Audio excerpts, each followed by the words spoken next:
Mid point theorem में exam में आपको या तो स्टेटमेंट लिखी भी आ सकती है या तो डायरेक्ट लिख दिया जाएगा कि state and prove mid point theorem. तो उसके लिए आपको इसकी स्टेटमेंट भी याद रहनी चाहिए। तो स्टेटमेंट क्या है इसकी, the line segment joining the mid points of two sides of a triangle is parallel to and equal to half of the third side. मतलब एक ट्राइंगल में दो जो साइड्स हैं, जैसे यहाँ पे ए बी और ए सी, उन दोनों के मिड पॉइंट से बनी हुई लाइन, मतलब डी और ई जो है उसके मिड पॉइंट है, मिड पॉइंट से लाइन बी सी के पैरेलल लाइन खींची हुई डी ई जो है उसको equal to half of the third side. ये थर्ड जो साइड है इसका हाफ होगी, ये इसके पैरेलल होगी और इसका हाफ होगी। ये हमें प्रूव करके दिखाना है इसमें कि मिड पॉइंट से खींची हुई लाइन थर्ड साइड के पैरेलल होगी और हाफ होगी। ये हमें प्रूफ करके दिखाना है इसमें। तो हम लिख लेते हैं पहले गिवन क्या है हमारे पास, गिवन क्या है हमारे पास, गिवन है हमारे पास कि ए बी सी डी एक ट्राइंगल है जिसमें डी और ई जो है वो मिड पॉइंट्स है। Triangle A B C in which D and E are midpoints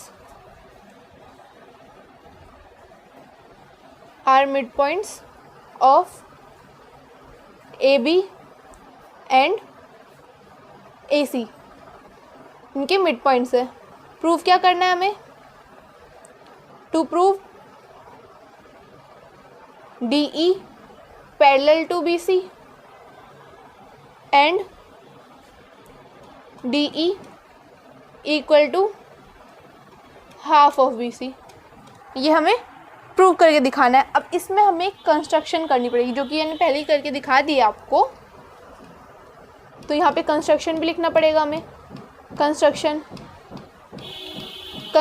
क्या करना है यहाँ पे, draw CF parallel to AB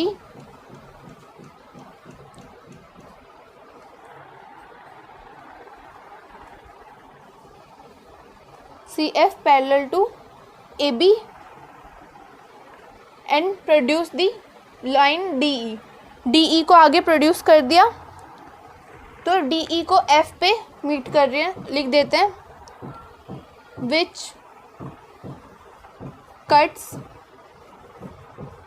DE at F पे वो DE को कट कर रहा है। तो ये हमने कंस्ट्रक्शन लिख दिया। अब हमें प्रूफ करना है। अब हम प्रूफ करेंगे। प्रूफ में क्या करेंगे, पहले दोनों ट्राइंगल ले लेंगे। कौन से दोनों ट्राइंगल, ट्राइंगल ADE और triangle CEF। In triangle ADE and triangle CEF, इन दोनों ट्राइंगल में हम देख सकते हैं ये एंगल AED और एंगल CEF दोनों वर्टिकली अपोजिट एंगल बन रहे हैं। और हमें पता है वर्टिकली अपोजिट एंगल्स क्या होते हैं, इक्वल होते हैं। तो हम लिख सकते हैं angle AED equals angle CEF। Reason, vertically opposite angles क्योंकि इक्वल होते हैं। AE इक्वल टू EC, क्यों, क्योंकि हमें पता है कि जो E है वो AC का मिड पॉइंट है, तो AE और EC इक्वल होंगे। रीज़न लिख देंगे हम, because E is mid point of AC का मिड पॉइंट है ही। और angle DAE equal to angle FCE। Angle DAE और एंगल FCE, ये दोनों एंगल ऑल्टरनेट हो जाएंगे।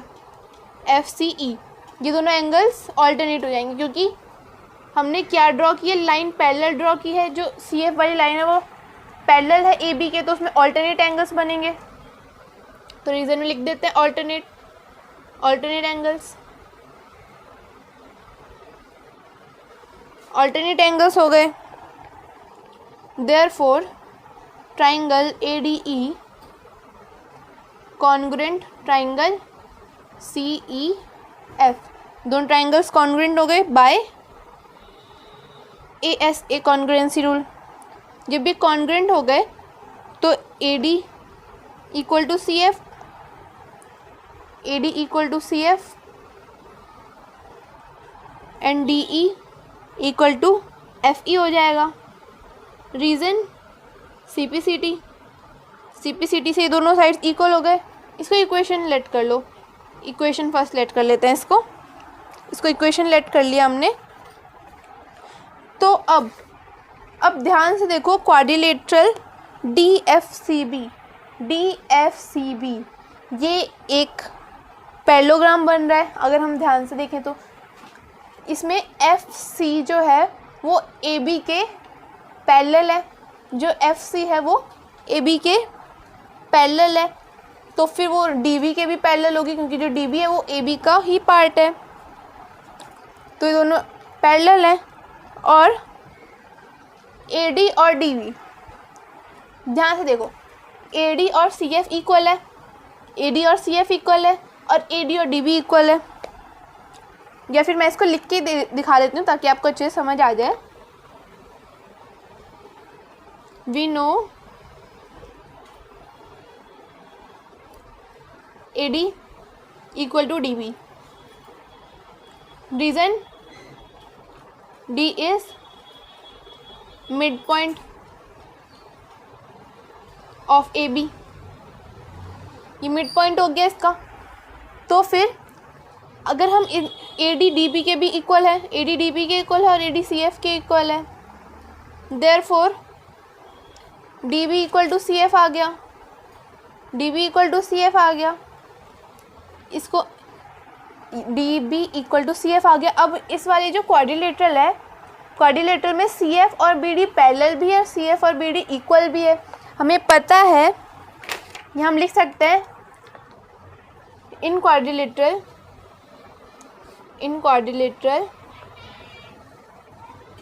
DFCB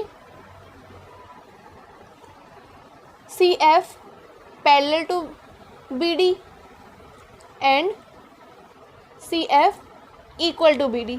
हमें पता है कि एक क्वाड्रिलेटरल में जब one pair of opposite sides equal भी हो और पैरेलल, मतलब टू साइड जो है वो इक्वल भी हो और पैरेलल भी हो, तो वो क्वाड्रिलेटरल पैरेललोग्राम बन जाता है, तो हम लिख सकते हैं therefore DFCB is a parallelogram. यहाँ से हमारा जो DFCB है वो एक पैरेललोग्राम प्रूव हो गया। हमें पता है one pair of opposite side जो होते हैं वो पैरेलल और इक्वल आ गई, तो ये एक पैरेललोग्राम प्रूव हो गया। अब ये जब पैरेललोग्राम प्रूव हो गया, देयरफॉर जो DF होगा, जो बाकी दो साइड्स बची, तो DF और BC पैरेलल भी हो जाएंगे and DF equal to BC। इससे क्या पता चल गया कि जो DF है, DF और BC वो इक्वल आ गए और पैरेलल आ गए। DF और BC जो है वो इक्वल और पैरेलल आ गए। उसके बाद अब हमें पता है कि ये देखो, जो DF है वो DE और EF से मिलके बना है, तो हम लिख सकते हैं DE plus EF equal to DF, DE और EF इक्वल टू DF और DE और FE। ये देखो DE और FE यानी DE और EF हमने यहाँ पे इक्वल प्रूफ किया है इक्वेशन फर्स्ट में। तो यहाँ पे हम ये लिख सकते हैं DE plus DE equals DF और BC इक्वल है, तो यहाँ पे हमने BC लिख लिया। DE और DE 2DE हो जाएगा, ये इक्वल टू BC। तो ये 2 उधर जाके डिवाइड हो जाएगा, तो ये हो जाएगा 1/2 BC। तो ये हमें प्रूव करना था। तो DE और DE equal to half BC तो आ गया, DE और BC, DE equal to half BC ये तो आ गया। और D E is parallel to B C, ये कैसे लिखेंगे, हमें पता है डी एफ और बी सी, लिख देते हैं D F D E is parallel to B C. इसका रीज़न क्या हो जाएगा, because D F parallel to B C and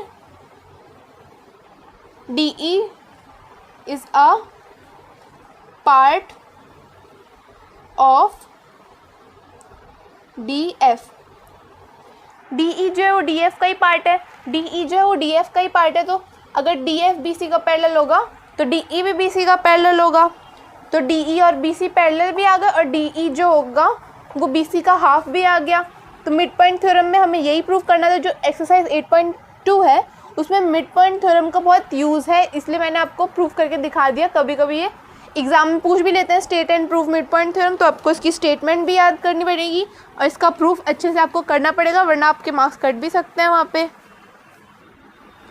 तो अब हम एक्सरसाइज 8.2 करेंगे। एक्सरसाइज 8.2 का जो फर्स्ट क्वेश्चन है आपकी स्क्रीन पर आप देख सकते हैं, ABCD is a quadrilateral in which P, Q, R and S are mid points of the sides AB, BC, CD and DA. AC is a diagonal, show that SR parallel to AC and SR equal to half AC.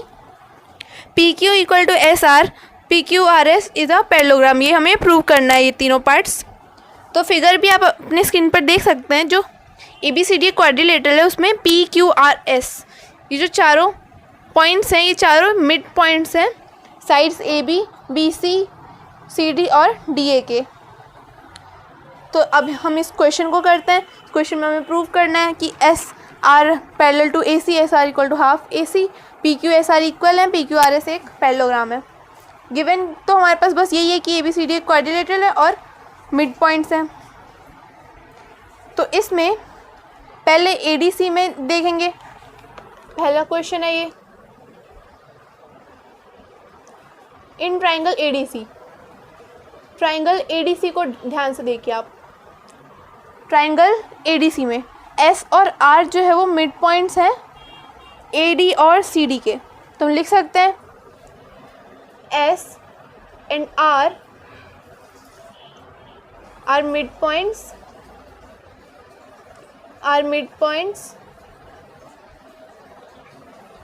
of sides AD and CD। AD and CD के mid points है वो। तो हम लिख सकते हैं in a triangle the line segment joining the mid points of any two sides of a triangle is parallel to the third side and half of it.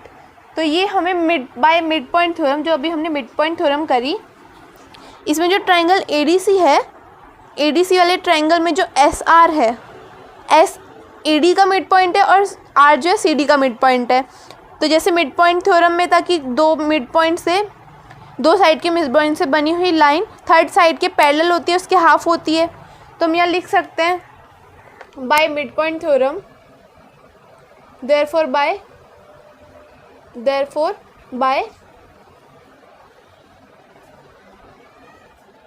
Mid point theorem. अगर आपको statement याद है तो आपको पूरी statement यहाँ लिखनी पड़ेगी मिड पॉइंट थ्योरम की जगह पे, कि in a triangle the line segment joining the mid points of any two sides of a triangle is parallel to the third side and half of it. ये आपको लिखनी पड़ेगी। तो by mid point theorem SR is parallel to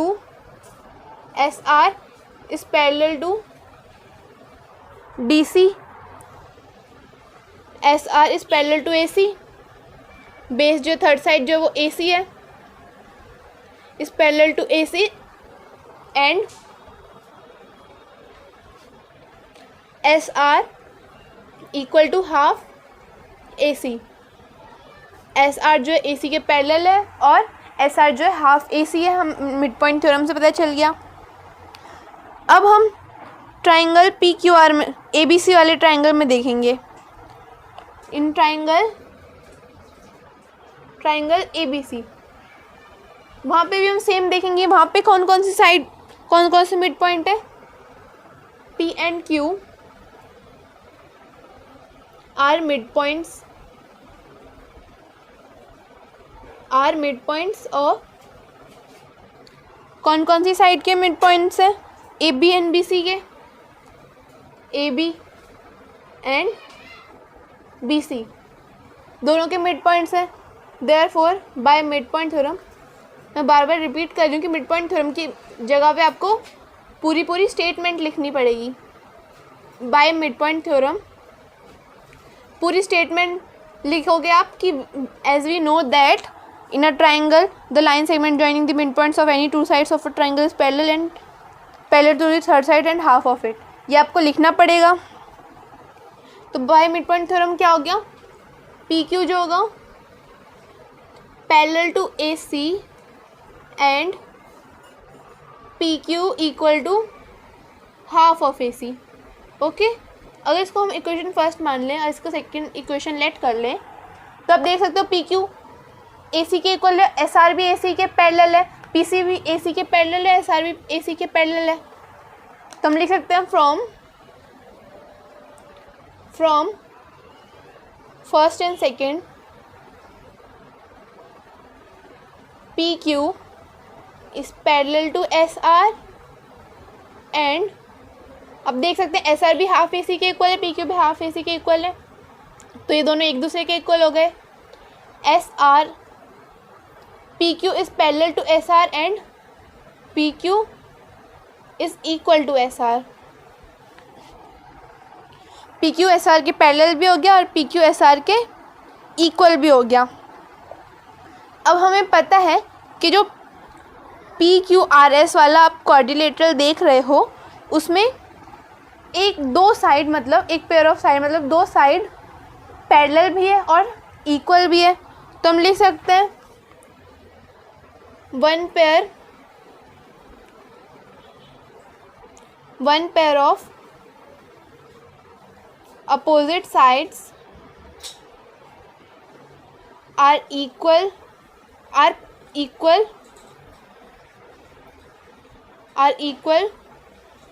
and parallel to each other, therefore PQRS is a parallelogram, क्योंकि हमें पता है parallelogram के दो साइड्स, अगर दो साइड्स क्वाड्रिलेटरल के किसी भी क्वाड्रिलेटरल के दो साइड्स पैरेलल भी हैं और इक्वल भी हैं तो फिर वो एक पैरेललोग्राम हो जाता है। तो हम लिख सकते हैं therefore P Q R S is a parallelogram. तो फर्स्ट क्वेश्चन में जो हमें प्रूव करना था कि एस आर और ए सी पैरेलल है और S R equal to half A C, वो भी प्रूव कर दिया हमने। पी क्यू और एस आर इक्वल है, ये भी प्रूव कर दिया। और पी क्यू आर एस एक पैरेललोग्राम है, ये भी हमने प्रूव कर दिया। तो इस क्वेश्चन का यही सॉल्यूशन है फर्स्ट क्वेश्चन। तो अब क्वेश्चन नंबर सेकंड जैसा कि आप अपनी स्क्रीन पर देख सकते हैं। क्वेश्चन नंबर सेकंड क्या है? ABCD is a rhombus and PQR and S are the midpoints of the sides AB, BC, CD and DA respectively. Show that the quadrilateral PQRS is a rectangle. तो ABCD हमें एक rhombus दिया है, जिसमें PQRS जो है वो mid points है side ABCD, AB, BC, CD और DA के, जैसा कि लास्ट क्वेश्चन में भी था। इसमें क्या शो करना है हमें?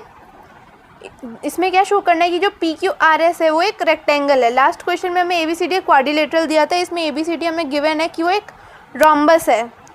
तो PQRS हमें रेक्टेंगल प्रूव करना है। अब इस क्वेश्चन को कैसे करेंगे? लास्ट फिगर को अगर हम देखें, लास्ट फिगर जैसे आप फिगर अपने स्क्रीन पर देख सकते हैं, तो अगर हम इन ट्राइंगल ABC को अगर कंसिडर करें, इन ट्राइंगल ABC में कौन कौन से मिड पॉइंट्स है? P और Q, P and Q are midpoints of sides AB and BC. AB and BC side के जो है ये मिड पॉइंट्स हैं। अब दोनों मिड पॉइंट्स हैं तो हम क्या लिख सकते हैं, therefore P Q is parallel to A C and P Q equal to half of A C, P Q equal to half of A C. Reason क्या हो गया इसका, रीज़न हो गया by mid point theorem, by mid point theorem. नहीं तो आप यहाँ पे पूरा स्टेटमेंट लिख सकते हैं, as we know that in a triangle, पूरा लिख के फिर आप लिख सकते हैं P Q parallel to A C and P Q equal to half A C. अब इन ट्राइंगल एडीसी में भी R and S R mid points, R and S are midpoints of sides AD and DC. Therefore, RS parallel to AC and RS equal to half of AC. तो दोनों equation को अगर हम देखें last question की तरह ही, इसको अगर इक्वेशन फर्स्ट लेट करें, हम इसको इक्वेशन सेकंड लेट करें, फ्रॉम फर्स्ट एंड सेकंड, तो P Q parallel to R S and P Q equal to R S आ जाएगा। लास्ट क्वेश्चन की तरह ही P Q equal to R S आ गया। अब ये तो एक क्वाड्रिलेटरल, ये रोम्बस जो था ये तो एक पैरेललोग्राम बन गया, ये रोम्बस एक पैरेललोग्राम बन गया। तो हम लिख सकते हैं यहाँ पे therefore P Q R S is a parallelogram.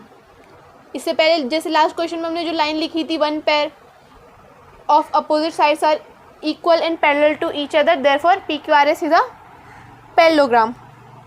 अब जो हम क्वाड्रिलेटरल देख रहे हैं, OMQN,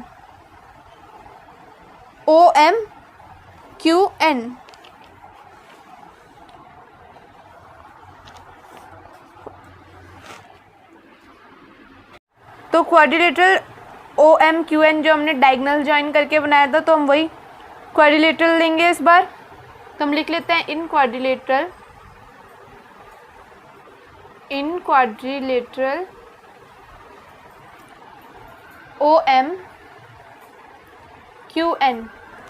OMQN वाला क्वाड्रिलेटरल हमने ले लिया।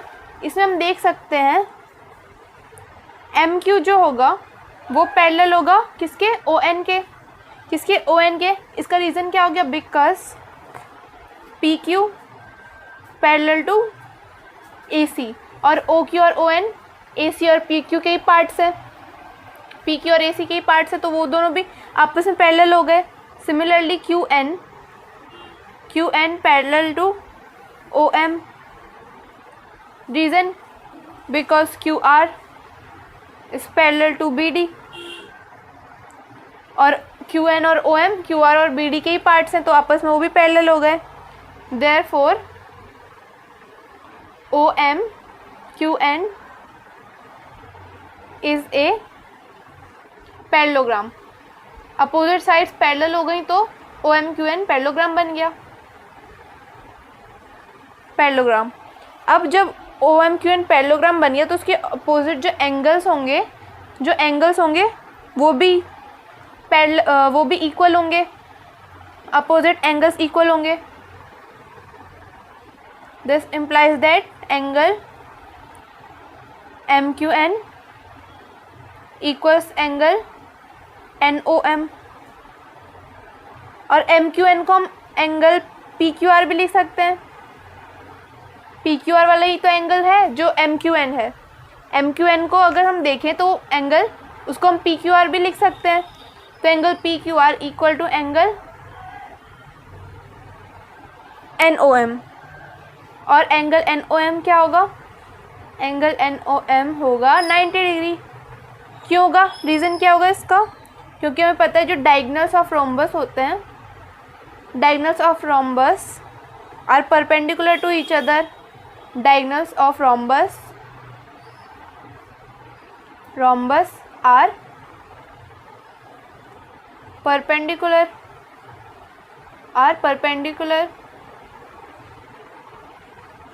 to each other, एक दूसरे के परपेंडिकुलर होते हैं। और ये डायगोनल पे ही एंगल बन रहा है, एंगल NOM, तो एंगल NOM क्या हो गया, 90 डिग्री हो गया, 90 डिग्री हो गया। इससे क्या पता चल गया हमें कि एंगल PQR जो है वो भी 90 डिग्री हो गया, एंगल PQR भी 90 डिग्री हो गया। जब एंगल PQR 90 डिग्री हो गया तो हम लिख सकते हैं PQRS is a parallelogram having one of its interior angle 90 degree. और हमें पता है कि पैरेललोग्राम है उसके अपोजिट साइड्स तो इक्वल है, अपोजिट साइड्स इक्वल हैं, तो रेक्टेंगल की प्रॉपर्टी क्या होती है, एक तो अपोजिट साइड्स इक्वल और कोई एक इंटीरियर एंगल 90 डिग्री, तो अपोजिट साइड्स तो इक्वल हैं ही और एक इंटीरियर एंगल 90 डिग्री भी आ गया। तो हम लिख सकते हैं PQRS is a parallelogram with one interior angle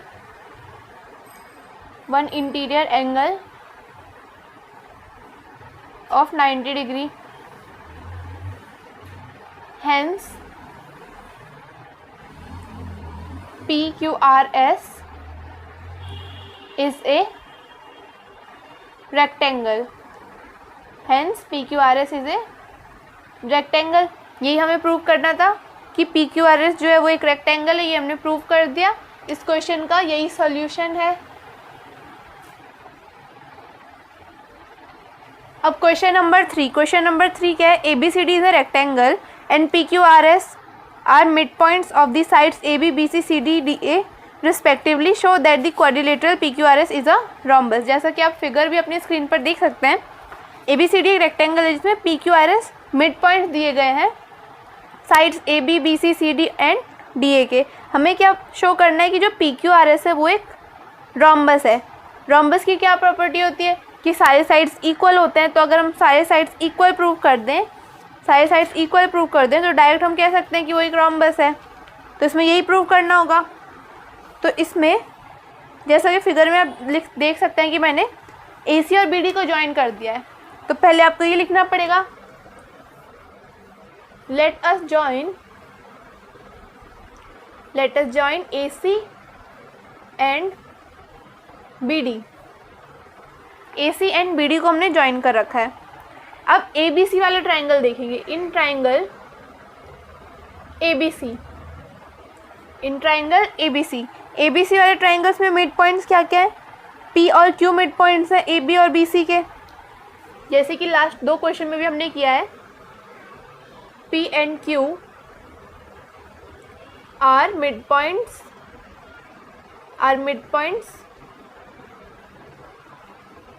of sides AB and BC। AB and BC के मिड पॉइंट्स हैं। Therefore by mid point theorem, आप पूरी मिड पॉइंट थ्योरम लिख लेना, स्टेटमेंट जो होती है, by mid point theorem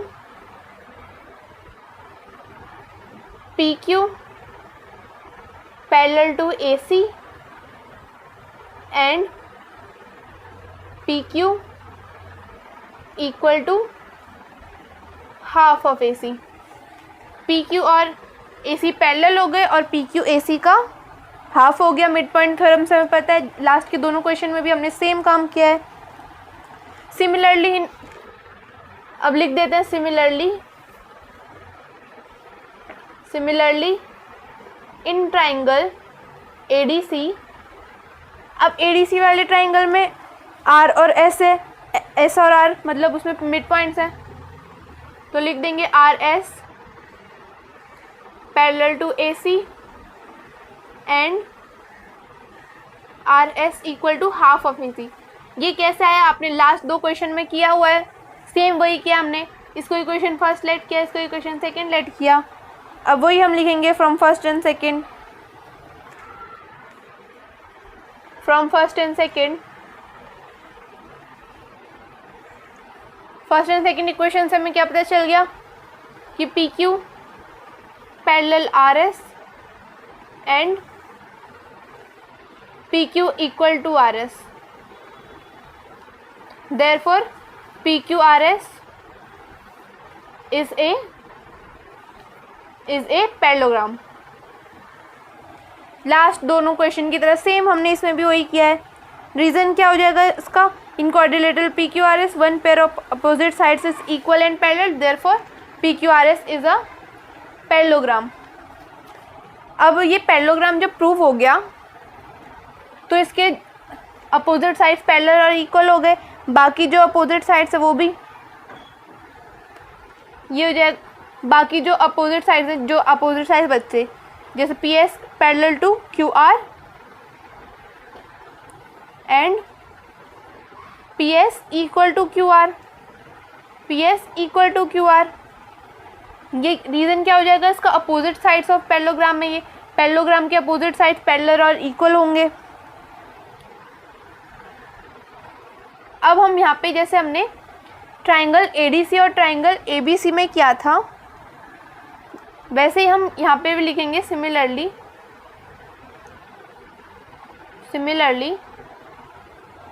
Q R is parallel to B D and Q R equals half of B D, Q R equals to half of B D, क्योंकि हमने दूसरा diagonal भी तो ज्वाइन किया है, हमने ए सी और बी डी दोनों को ज्वाइन किया है। तो दूसरे ट्राइंगल में Q R is parallel to B D and Q R is half of B D. Okay, इन दोनों को इक्वेशन थर्ड एंड फोर्थ अगर लेट कर ले हम थर्ड एंड फोर्थ, तो इसमें देखो पी एस क्यू आर के पैरेलल है, क्यू आर बी डी के पैरेलल है, तो यहाँ क्या हो जाएगा P S parallel to B D and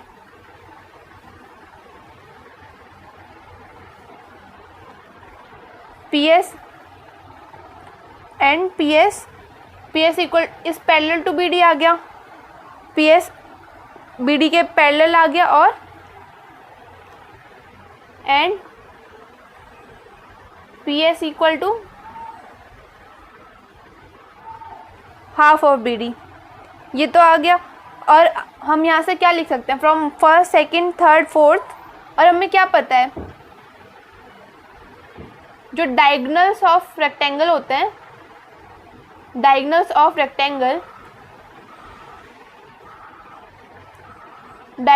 rectangle are equal. एक प्रॉपर्टी होती है रेक्टेंगल की कि जो डायगोनल्स होते हैं रेक्टेंगल के वो इक्वल होते हैं, डायगोनल्स इक्वल होते हैं। तो ए C equal to B D आ गया, ए C equal to B D आ गया। इसको इक्वेशन 5 लेट कर लेते हैं, अब हम लिख सकते हैं from first second third fourth and fifth, देख सकते हैं P Q first second third and fourth and fifth से हमें क्या पता चल गया, पी एस और क्यू आर इक्वल है। जो साइड्स इक्वल है इससे क्या पता चल गया, लिख देते हैं फ्रॉम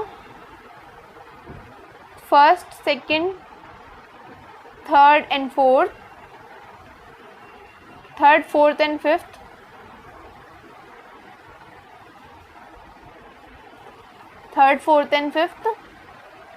सबसे क्या पता चल गया हमें, इससे हमें पता चल गया कि सारी साइड्स इक्वल है, ए सी बी डी के भी इक्वल है, ए सी बी डी के इक्वल है, और A C equal to R S half of A C R S. तो सारे साइड जो है वो इक्वल आ गए, P Q equal to Q R equal to S R equal to P S, सारे साइड्स इक्वल आ गए, therefore P Q R S is a rhombus. Side sides equal आ गए तो पी क्यू आर एस एक rhombus हो गया। इस क्वेश्चन में हमें यही प्रूव करना था कि पी क्यू आर एस एक रोम्बस है। ये क्वेश्चन नंबर 3 का सोल्यूशन।